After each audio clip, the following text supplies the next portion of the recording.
তখন হচ্ছে আবু সাইদের কথা বেশি কর। পবিত্র রক্তে মিশানো মাটি। কাজেই যেই ত্যাগ আমরা জুলাই আন্দোলনে দেখেছি, সেই ত্যাগ কখনো বৃথা যেতে পারে না। আমাদেরকে যে কোনো মূল্যে সেই ত্যাগের মূল্যায়ন করতে হবে। কিন্তু কিভাবে আমরা আবু সাইদের সেই জীবন উৎসর্গ, সেই ত্যাগকে আমরা মূল্যায়ন করব?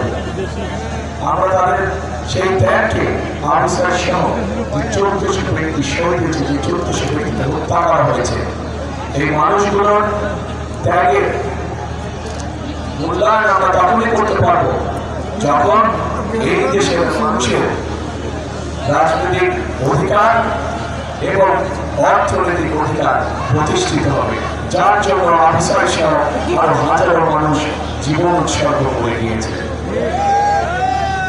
প্রিয় ভাই বোনেরা, আমি বিশ্বাস করি, অনেক মানুষ বলে যে রংপুর এলাকা, এই এলাকা সহ পুরো রংপুর বিভাগের যে জেলাগুলো বলে যে গরিব অঞ্চল, কিন্তু আমি বিশ্বাস করি এই অঞ্চল হচ্ছে অত্যন্ত সম্ভাবনাময় অঞ্চল।